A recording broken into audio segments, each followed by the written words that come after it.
Welcome back to CIA Declassified. We've watched the skies catch fire in Project Argus, but next we go to the most remote corners of the earth to listen to the whispers of an empire.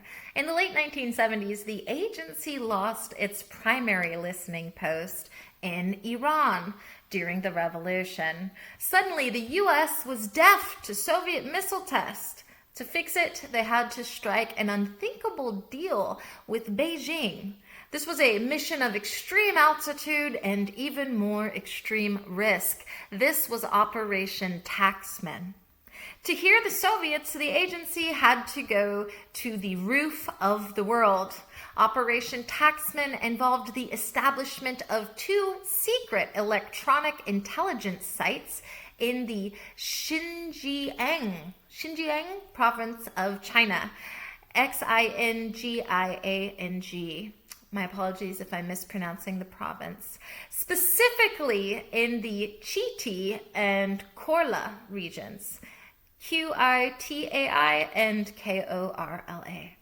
A quote from a declassified 1981 CIA intelligence report: the proximity of the Xinjiang sites to the Soviet test range at Tyor-Atam provides an unparalleled vantage point for the collection of telemetry data.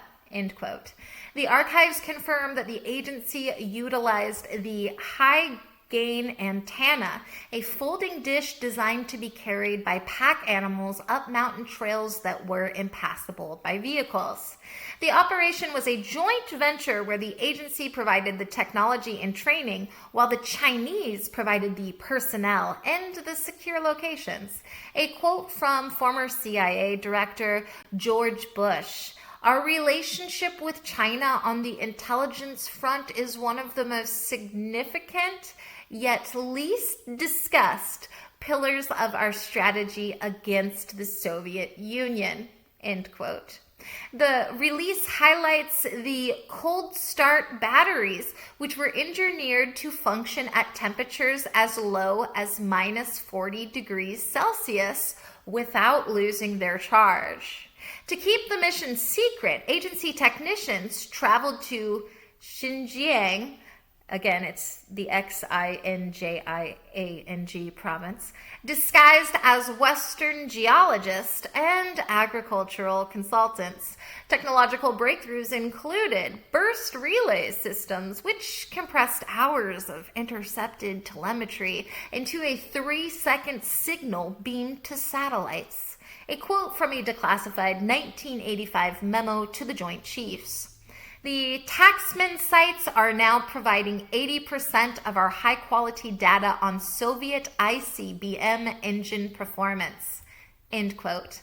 The logs show that the agency installed vibration sensors in the rock faces to detect the underground tremors caused by Soviet nuclear tests at Semipalatinsk. Semipalatinsk.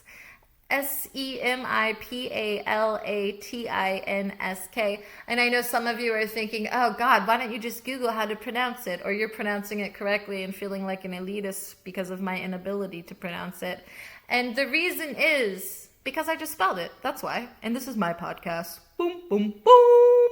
Records indicate that the TACKSMAN stations were capable of intercepting the most sensitive Soviet telemetry, including the Stage 2 separation data for the SS-18 Satan missile, which was crucial for verifying SALT II treaty compliance. A quote from a 1979 National Security Council memo establishing these listening posts in the Xinjiang region is not merely a technical necessity, it is the single most important intelligence objective for the coming decade. End quote. The logbooks mention a passive radar array that used reflections from Soviet civilian television broadcasts to track the trajectory of military launches without emitting a signal of its own. By 1982, the TACKSMAN sites were linked directly to a real-time processor in Washington, allowing the agency to analyze Soviet missile failures within minutes of the crash. The agency utilized solar kites, which were small tethered photovoltaic photovoltaic balloons that rose above the mountain peaks to collect energy even when the station was buried in deep winter snow. The files on TACKSMAN are extensive, but the most significant redactions occur in the operational liaison logistics. What are they still hiding about this alliance? Get ready for the theory of the Yeti relay. Speculation suggests the agency didn't just use sensors, they used biological transmitters hidden in the local wildlife. The rumor is that the redactions in the bioenvironmental intercept section hide the cryptid communication logs, evidence that the CIA was tracking a non-human species in the Himalayas that was sensitive to Soviet radio waves, essentially using them as living antennas. What if Operation TACKSMAN was actually about alien artifacts? A dark rumor suggests the sensors were actually tracking UFO corridors over the Himalayas. The theory suggests the most redacted section, unidentified non-ballistic aerial events, hides extraterrestrial traffic reports, specifically that the mountain peaks were being used as landing beacons for craft that weren't ours. Looking closely at the Joint Personnel Security Clearances, there are massive black bars covering the Chinese technicians' names. Some speculate these individuals weren't Chinese at all, but Langley Chrono agents, operatives from the future who were sent back to ensure the Soviet Union fell exactly as history predicted. Within the Subterranean Acoustic Mapping Report, the redactions are so dense that only the page numbers are visible.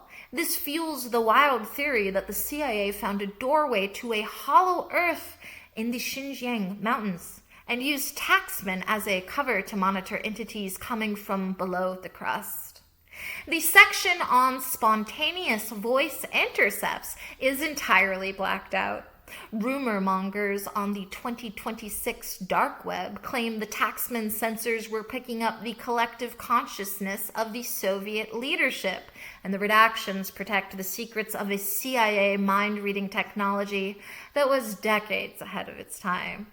The Stargate theory claims the heaviest redactions in the atmospheric refraction study hide the discovery of a wormhole near the summit. Speculators argue the black ink covers the Jump Team manifest, agents who entered the mountain and never returned to this dimension. Lastly, in the financial disbursement records, there are reoccurring payments to a Langley Foundation for atmospheric hardening. Some believe this proves the CIA was actually building a giant weather control machine in China to freeze the Soviet grain harvest, with the redactions hiding the artificial winter launch codes.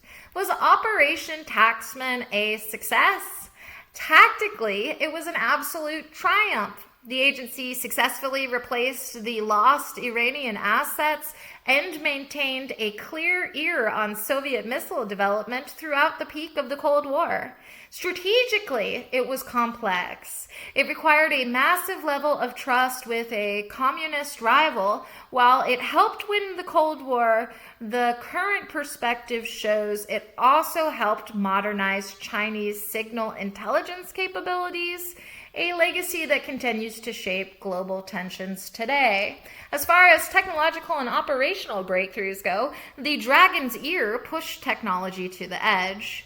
Remote ELINT automation, the first time complex telemetry could be captured and processed by machines without constant human presence. Cold-hardened hardware, the creation of the Langley standard for high-altitude sub-zero electronics.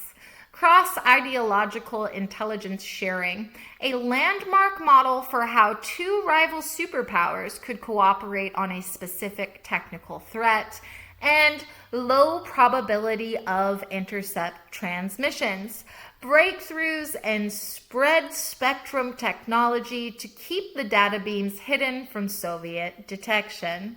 Operation TACKSMAN shows us that when the stakes are high enough, even the highest mountains aren't a barrier. As the files reveal, the silence of the peaks was the loudest place on Earth for the agency.